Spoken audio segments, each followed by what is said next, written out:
Waking up in Cornwall after a night on a sleeper train? Honestly, magical. But what comes next might surprise you. From sunny palm trees and sea views in Penzance, to cliff-top adventures at Land's End, to the crystal blue beaches of St Ives, this trip had everything. And yet, not everything was as picture perfect as I imagined. In this episode, I'll take you behind the postcards, to hidden gems, unexpected letdowns, and one incredibly nostalgic visit to the Wallace Gromit's corner of the UK. Let me show you what it's really like exploring Cornwall, coastal beauty, quirky villages, and the reality of towns like Penzance. Stick around, you won't want to miss the beach views from St Ives or the stunning ride past the Scenic Cove. Let's get started. I've just arrived after a long, exhausting, but honestly, it was a really fun trip on a sleeper train from London.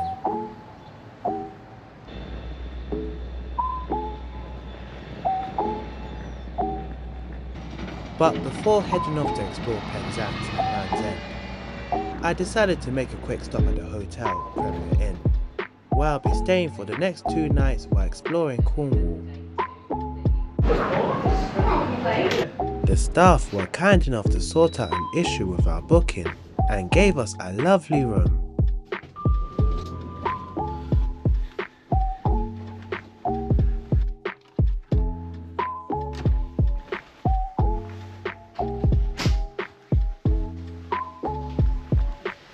The room was spacious, spotlessly clean, and the bathroom was shining too. Love to see it. Massive shout out to the amazing staff at Pier Inn for making the check-in easy. So I'm in the hotel room at Penzance, Pier Inn, and I gotta say, the room is amazing. You know, so much space, even as an accessible room. And you know, the bathroom is clean. I mean, the staff are really friendly. I mean, the room is just so massive. So I'm just walking towards the footpath where you can actually see like the beach and the Penzance station area. And you know, so far Penzance is quite inviting outside the station. You know, you got the palm trees, you know, got the bus station, and so far Penzance is quite nice. But still, I still need to visit the actual town centre to see what's it like. On my left, I could see Penzance station with the night Riviera that I've travelled earlier on, resting peacefully. And on my right is St Michael's Mount, stood proudly in the distance, just waiting to be explored. So we're just at the pier. You know, you can see the sea behind me. Just behind a really lovely view. Wow, how amazing is that? So I'm just going to be walking on the pier until I go back to the bus station and go on the bus towards Land's End. I'm looking forward to actually see it.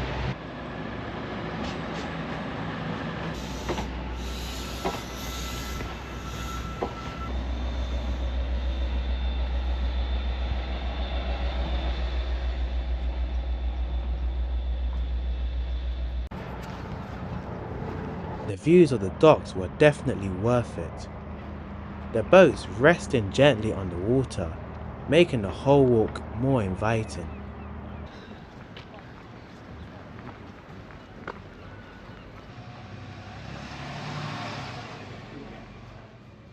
So I'm just at the bus stop at Penzance. You know, I'll be going on the bus towards Land's End, and you know, I'm looking forward to see what Land's End is like. Naturally, I headed straight to the top deck. My favourite part of any bus ride. The colours of the first class maquettes were so vibrant and welcoming. Definitely a good start to the journey ahead. Careful when you come back because it's very difficult to understand. As we left the town centre and head south towards the Land's End, we were treated to some breathtaking spring views.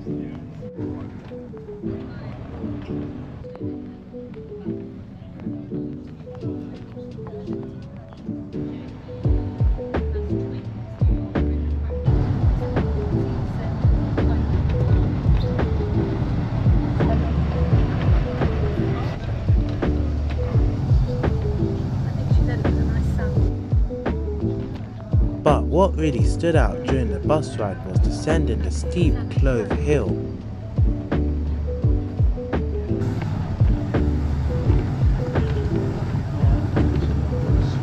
From there, we had an incredible view of the Senon Cove. The driver even stopped and reversed the bus so we could take in the view properly.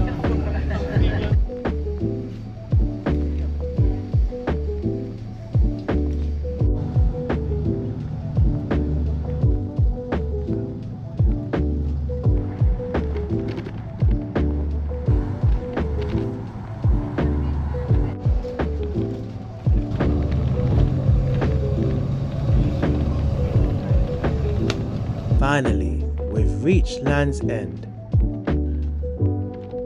The journey was lovely, although there wasn't much legroom at the front of the bus, but I didn't mind it too much. The views along the way made it all worth it.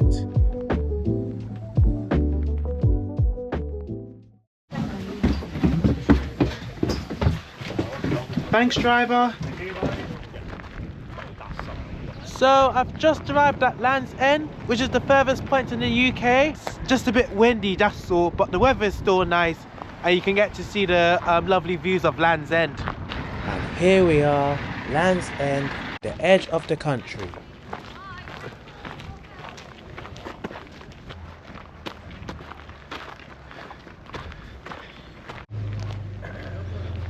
Stepping inside the attraction, it kind of felt like a mini theme park. Think Crazy Golf and the Wallace Gromit Grand Experience or something like that. Sadly, no rides, but hey, I wasn't gonna let that get me down. Let's explore.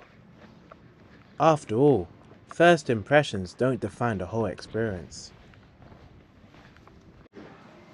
After a few minutes studying the map, trying to figure out where to begin, I decided to check out the cliffs first, because after all, that's what Land's End is all about. Standing there, looking at the stunning cliffs and the vast sea, I was reminded of a geography trip I took back in school to Walton-on-the-Naze in Essex.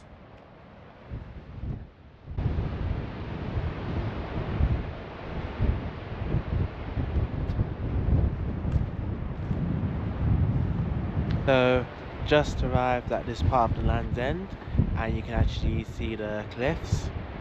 You know, it's a bit scary around here, you know, especially the heights, but the view is really nice.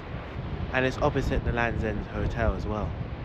Finishing up at the cliffs, I decided to check out the iconic Land's End signpost, what Land's End is really known for, and what I've been really looking forward to. It was a bit of a walk, but finally I made it to the end. The signpost shows the distance to various cities around the world.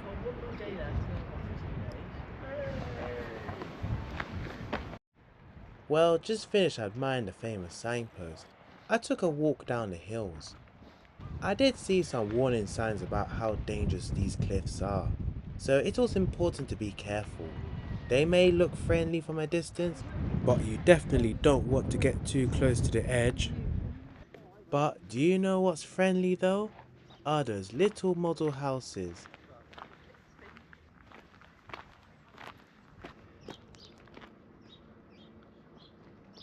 As I continued exploring Land's End, I was treated to even more breathtaking views of the cliffs and the sea.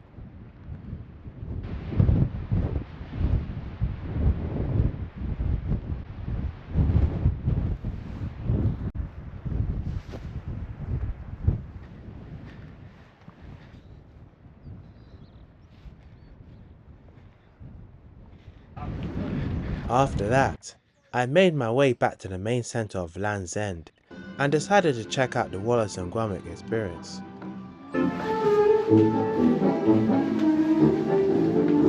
It really took me back to my childhood. Those were the days where I watched the duo on TV all the time. And let's not forget Shaun the sheep. Oh, nice. After a bit of nostalgia, I had some fun and played a round of crazy golf.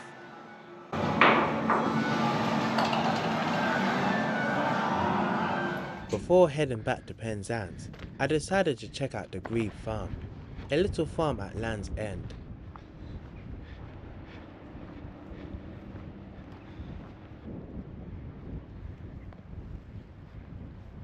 So I'm at Grebe's farm, the other part of Land's End, and behind me you can see like some animals like donkeys by the cliffs. Walking down the hill, I caught an amazing view and the wishing well. It reminded me of a fairy tale or some kind of fictional story. The goats were just minding their own business, nibbling away.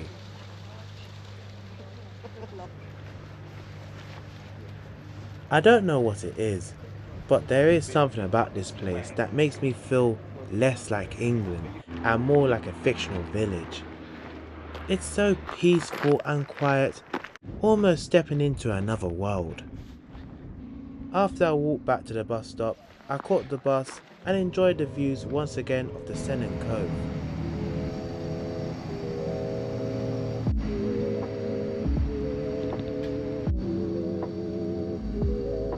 Something I absolutely love about visiting the countryside. The atmosphere is so refreshing and you can really breathe freely without the pollution, stress and the chaos you experience back in London.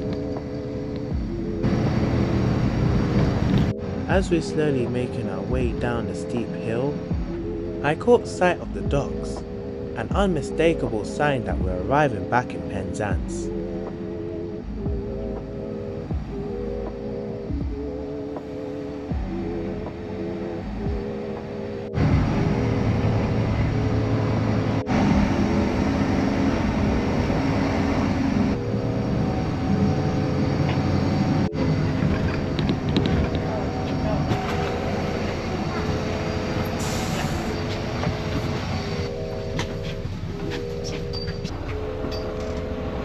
Well, we just arrived back at Penzance after an hour-long bus ride to Land's End and back, and I have to say, the people there were incredibly warm and welcoming.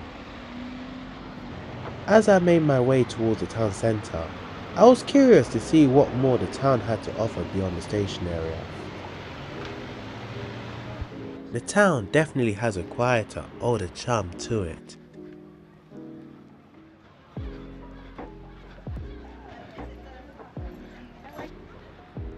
Penzance has its own kind of charm, especially around Land's End and near the station, which felt really inviting and full of character.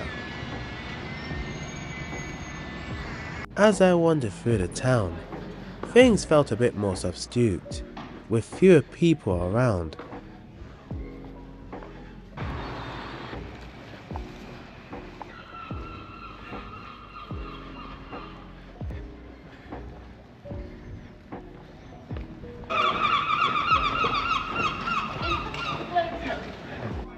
I even spotted a few cats wandering the streets, adding a bit of charm to the scene.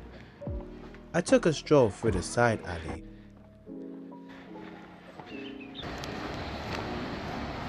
passed through the shopping centre, and eventually found a lovely spot with a view of the boats on the water.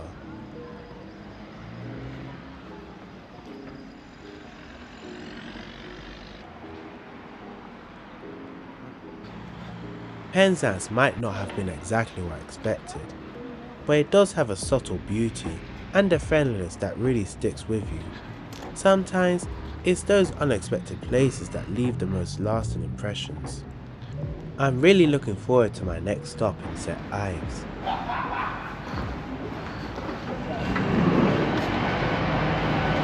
So I'm just inside the station and I'm going to make my way towards St Ives. I'm just about to hop on the train now, and I'm hoping for a change of pace, maybe something a bit more vibrant.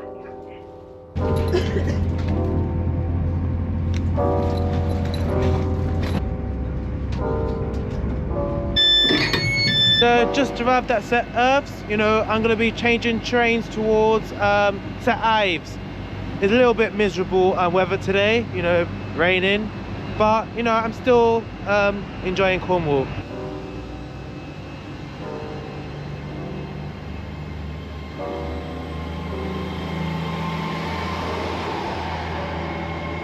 While I waited at St Ives in the not so great weather, I spotted a few trains passing by, especially the Class 800s intercity trains. It's a quiet station just north of Penzance. A few minutes later, my train arrived, a nostalgic Class 150, which took me towards St Ives. As we travelled, I couldn't help but feel a wave of nostalgia. It wasn't the exact same train that I remember from the past, but something about it felt familiar. Sure, the train was a bit dirty, probably showing its age, but what truly lifted the mood were the breathtaking views.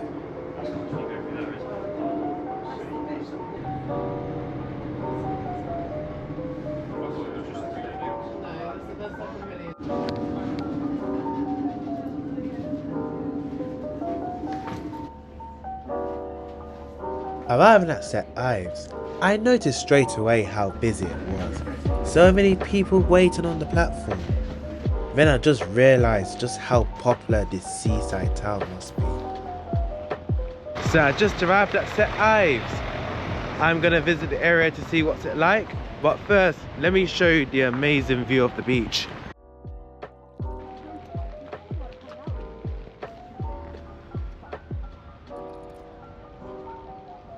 I can only imagine how beautiful St Ives must look in the summer.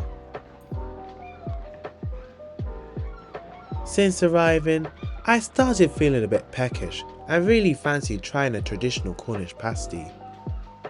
Unfortunately, most of the bakeries and shops have already closed early. Still, the town itself gave off a really peaceful village-like vibe, kind of like Hampstead or Highgate back in London. St Ives felt like it seemed more interesting than Penzance.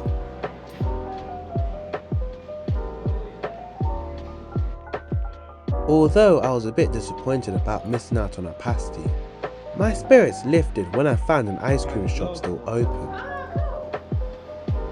The lady working there was so friendly and welcoming. I grabbed the classic Cornish ice cream and a scoop of the salted caramel too. Couldn't wait to dig in, even as the tide started rolling closer thanks to the rough weather. I just got myself some ice cream. I got salted caramel and Cornish vanilla. So I am gonna try this. This is really nice. I really like the ice cream. It's got so much flavors to it, and I do love that salted caramel flavor as well. It was such a nice way to enjoy the final views of St Ives before heading back to Penzance.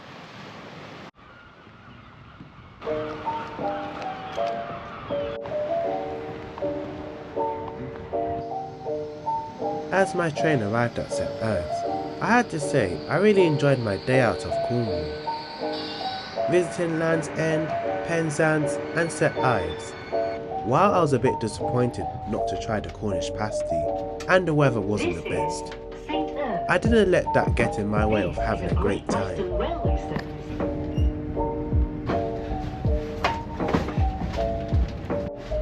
Just got back to Penzance and caught a glimpse of the Castle Class high-speed train, which brought back some nostalgic memories from when they used to run in London. It's great to see them starting a new chapter. Now I'm heading back to the hotel, getting ready to rest up for tomorrow's adventure. Don't forget to like and subscribe for more content. Bye for now, and I'll see you in episode 3 where I'll be visiting Truro and Newquay.